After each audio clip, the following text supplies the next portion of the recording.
Hi guys, and welcome back to the channel.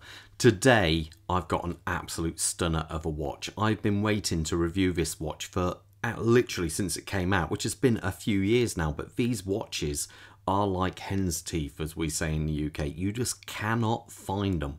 This is the Sinn EZM12, and it is an absolute beast of a watch from Sinn. The main thing with all the Sinn EZM range is they're all designed for a specific purpose. You had the EZM1, which is designed for the military use, the EZM2 that was designed for more of the naval diving military use, and it went through firefighters, pilots and so forth.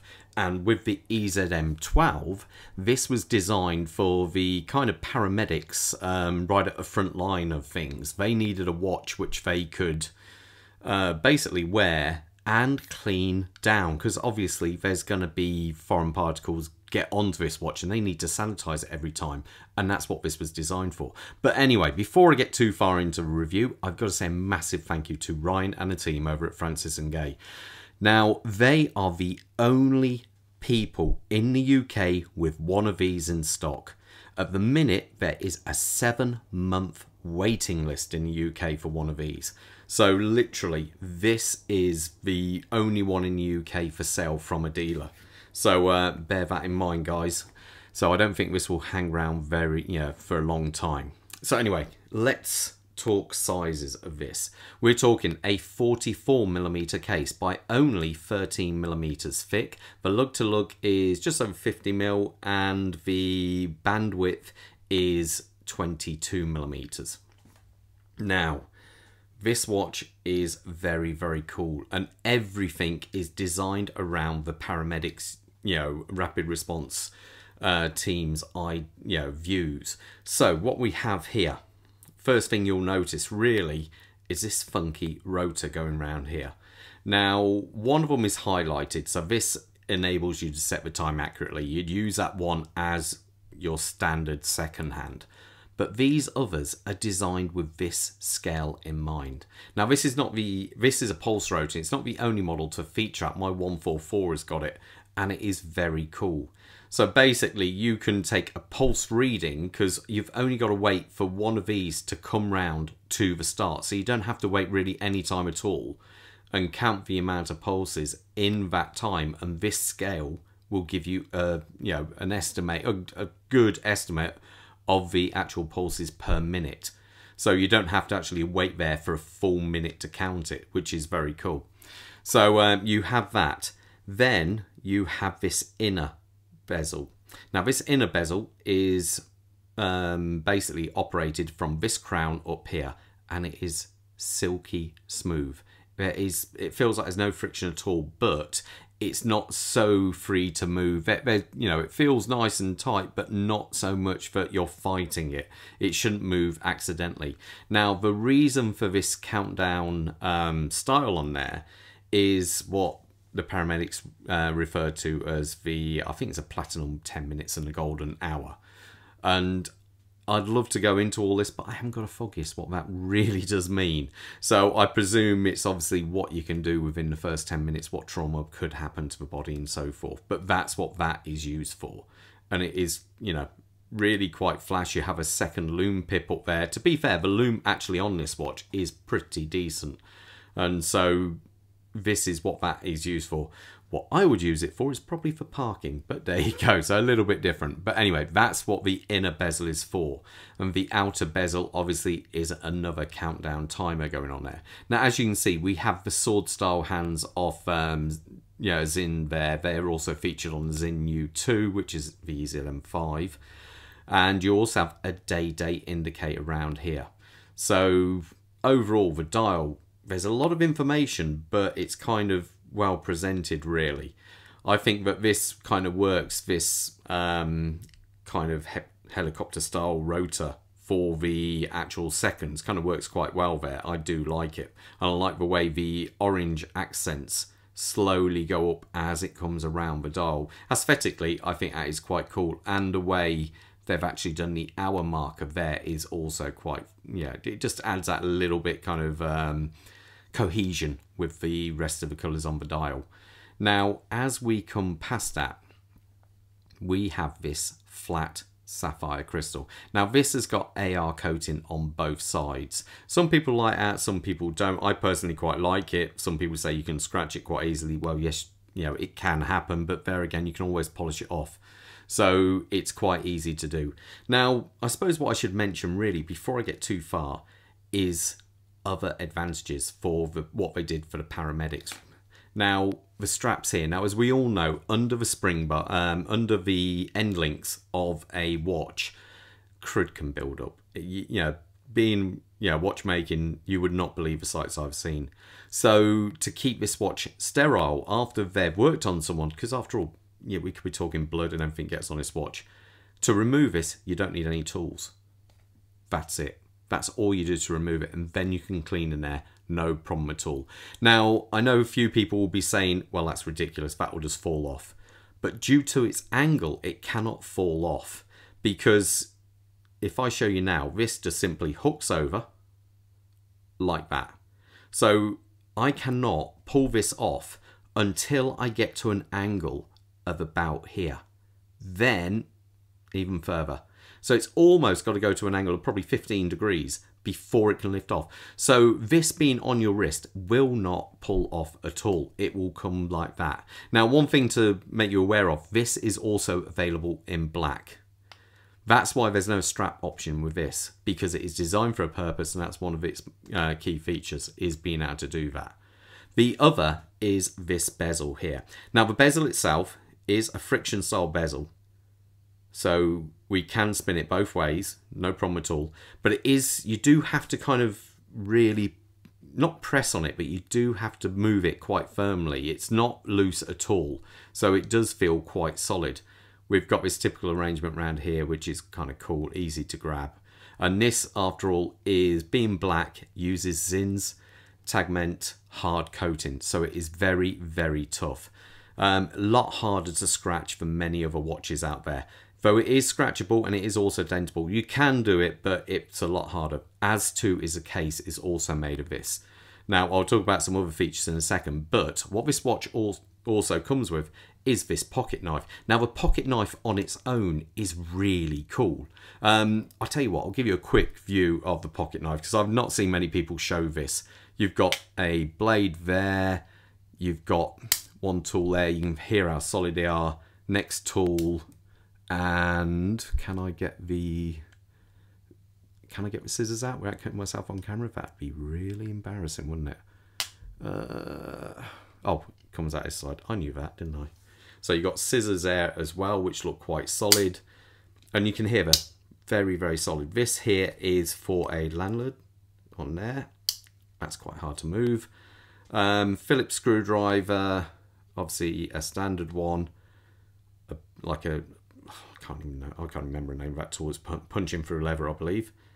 And you also have a tweezers going on there, and this is removable if you don't desire it. And I think, where is it? You've got the small punch as well, windscreen punch on there. So really nice bit of kit. But what this is actually designed for, let me zoom out here so you can see, is if you look closely on the bezel there is actually a small indent. Now, to be fair, I haven't done this before, so bear with me. I am putting a piece of tape on here. Reason being, it shouldn't scratch, but it's not my watch.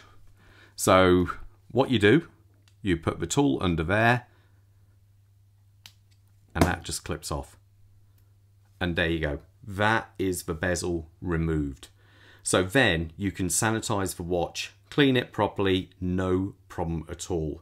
And that is a view of the watch from underneath, the bezel underneath.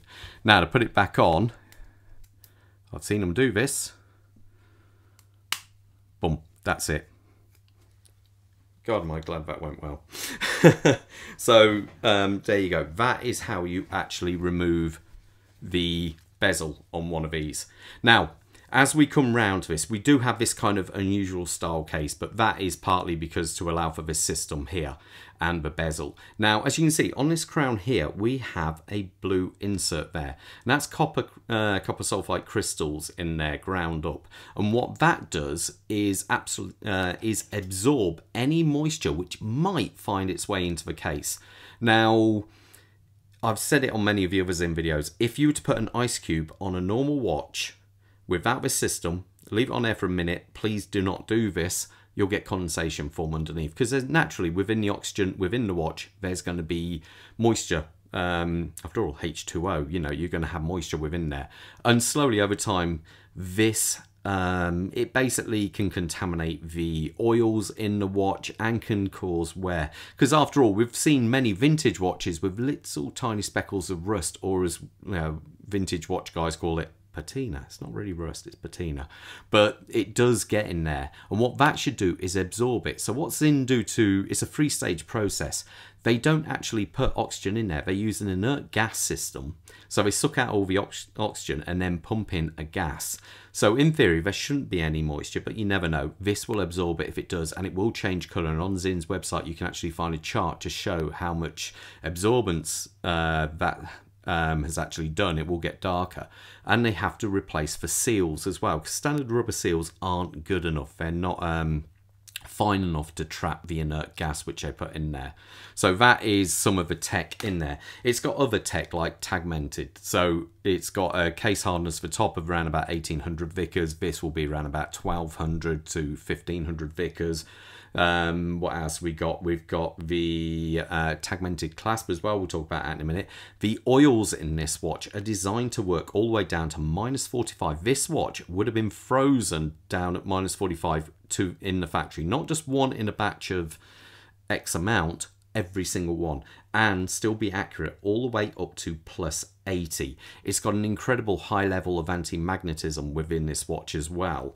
Trying to think if there's anything else. You've got low pressure, and this watch is a 200 meter, has a 200 meter dive capacity. Now, as we come around to the back of the watch, this is nice. I can just take that off and show you. As you can see, the back there is quite unusual, because it looks like a kind of type of case back where you would prise it off, but it isn't. It is still a screwed down case back, but you need a proper like press ball to actually remove it. I've got one actually, thinking of, oh, I haven't, it's somewhere. Basically you press this on the back and use pressure to remove it, and it stops basically anyone messing around with it, really. Also, I think the reason they did this again is for the sanitary reason. If you've got the cutouts, well, when we get watches in at work, you've always got a bit of grime in these cutouts, and that stops that going in there. Now, behind this is quite unusually an ETA movement. The ETA movement is the 2836. Now, in essence, that is a 2824 with a day-date complication, because as you can see, we do have a day-date complication on there. I put this on the time grapher. Now, like with all Sinn watches, they only use top-grade movements. So I put this on the time grapher, and it was pulling a constant +3 seconds. And that's about a norm for Sinn. I never see one do bad on a time grapher. It's got a minimal of 42 hours of power reserve, and overall is a very solid movement. So as we come round to the clasp here, as you can, the strap. Now, as I say, it is available also in a black. If you don't want to stand out quite so much, you can get a black rubber strap for this also. It is available. Now, you can see how much length you've got on this. You do cut this. As you can see here, that little symbol, bit hard to pick up because I've still got the sticker on here. It means the clasp is also hardened. This is a new style. You've got the release there, 2-button release, and over here you have a micro adjustment system. Now, there you go, and that then you can actually move it, he says, and there it slides. It basically slides along. It's still quite fresh, this one. Let's pull it back, and that locks in. It's okay. It's you know, it's better than not having any micro adjustments, so that's one thing for sure. Overall, I think the watch is pretty stunning. The only downside I would say I found is winding the watch. I don't know why. These are quite hard to grip, and winding the watch is a little bit tricky. So, but a small thing. If you're wearing this watch all the time, that really isn't a problem. Let me put it on my wrist so you've got an idea how it looks. Quick wrist check. I'm wearing the Yemi Superman 500 39mm. And of course, Bob is wearing a Sinn U50.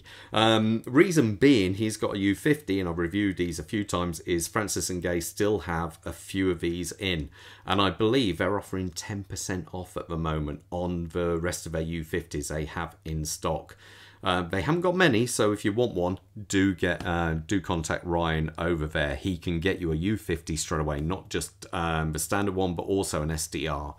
So anyway, let's put this on my wrist. Now, obviously, I haven't cut the rubber strap on this, the silicone strap at all. So you get an idea. I've got a 7 1/4 inch wrist. This can go, you know, quite far out. So there you go. Now on my wrist, I think that looks wicked. It really does look kind of quite cool. It's one of these watches.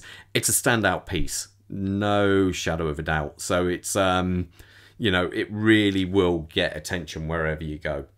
So anyway, guys, I hope you enjoyed the review, and most importantly, stay safe out there. Bye.